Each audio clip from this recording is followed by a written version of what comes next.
Class 10th के सभी विद्यार्थियों, आप सभी की बार बार कमेंट आ रही थी, आप सभी की डिमांड थी कि सर आप है ना हमें मोस्ट इंपोर्टेंट क्वेश्चन बताइए। जियोग्राफी का आज अपन चैप्टर 2 के जितने भी मोस्ट इंपोर्टेंट क्वेश्चन है एक ही वीडियो में कवर करेंगे। ऐसे क्वेश्चन बता रहा हूँ जो बार बार रिपीटेड होते हैं और वैसे क्वेश्चन ही आपके एग्जाम में आते रहेंगे। इस साल ही नहीं, हर साल ऐसी चीजें पूछी जाती है जो बार बार रिपीटेड होती है।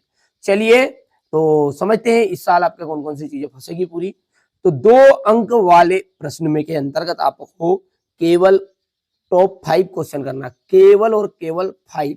इससे पहले मैंने और भी श्रृंखला चला रहे अपन, साइंस है, मैथ्स है, ठीक है, हिंदी है, संस्कृत है, इंग्लिश है। इन सब का यदि आपने नहीं देखे वीडियो तो देख लीजिएगा। इसका चैप्टर 1 भी मैंने डाल दिया है, लिंक डिस्क्रिप्शन में मिल जाएगी आपको, है ना। तो 2 अंक वाले क्वेश्चन देखते हैं, आइए समझते हैं।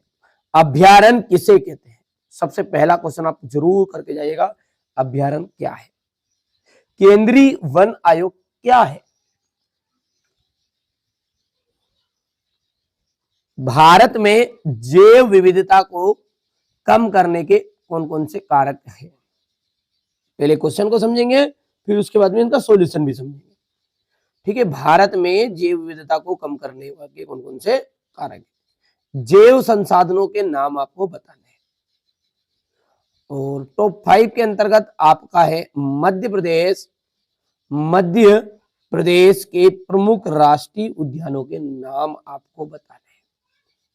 और अंतिम है आपका, यहां से देख सकते हैं कि प्रोजेक्ट टाइगर स्कीम यानी कि प्रोजेक्ट टाइगर योजना या बाघ परियोजना क्या है? केवल आपके टॉप 6 यहाँ पर लिखे, मैंने इसमें से आपको यदि चाहो आप तो जैव संसाधनों के नाम मत करिएगा, टॉप 5 क्वेश्चन आपके हो जाएंगे। ये थोड़ा सा कम है, मोस्ट इंपोर्टेंट नहीं, मोस्ट इंपोर्टेंट है। मैं बता रहा हूँ कि जो 100% श्योर, ये तो करना ही करना पड़ेगा। जितने प्रश्न बता रहा हूँ, आप 10-15 प्रश्न तो आदमी आराम से कर भी सकता है। हो गया इतना?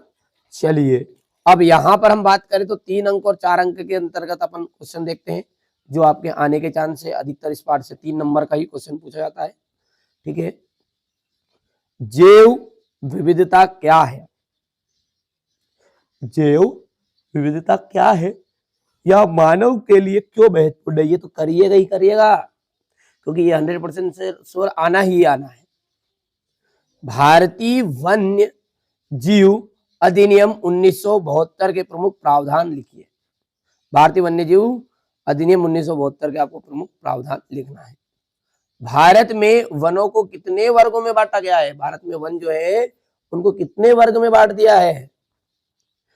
ठीक है, आरक्षित वन, रक्षित वन है ना, इस तरीके से, और अवर्गीकृत वन, 3 भागों में बांटा है। इसको अपन सॉल्यूशन को आगे समझेंगे। वन और वन्य जीव संसाधनों के प्रकार और वितरण को बताइए।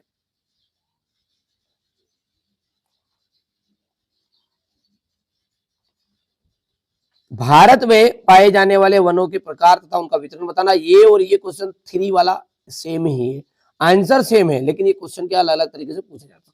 भारत में पाए जाने वाले वनों को 3 भागों में बांटा जाए, वही आपका नाम रहेगा इसमें, रक्षित, आरक्षित और अवर्गीकृत। फिर देखिए ये क्वेश्चन फिर से बन रहा है आपका, ये रक्षित आरक्षित वन से तो एक प्रश्न आता ही आता है। आरक्षित वन और रक्षित वन में क्या अंतर है? इसको जरूर कहिएगा, ठीक है। अब क्वेश्चन नंबर जो 7 है उसमें है विस्तार पूर्वक बताइए कि मानव की क्रियाएं किस प्रकार प्राकृतिक वनस्पति जात और प्राणी जात के ह्रास के कारक है। ठीक है, देखिए बच्चों, हमारा क्या उद्देश्य है इस चैनल का कि आप अच्छे नंबर प्राप्त करें। यदि आप पीडीएफ के जरिए इनके सॉल्यूशन को चाहिए आपको पीडीएफ के थ्रू, तो चैनल पर नंबर दिए गए, उस पर कॉल करूं और बढ़िया से आप सॉल्यूशन के पीडीएफ ले लीजिएगा, ठीक है। वन्य प्राणी संरक्षण क्यों आवश्यक है? वन्य प्राणी संरक्षण के उपाय बताइए। भारत में वन्य समुदायों को ने किस प्रकार वनों और वन्य जीव संरक्षण को और रक्षण में योगदान किया है, विस्तार पूर्वक विवेचना कीजिए। अगला है वन और वन्य जीव संरक्षण में सहयोगी रीति रिवाज पर एक निबंध लिखिए।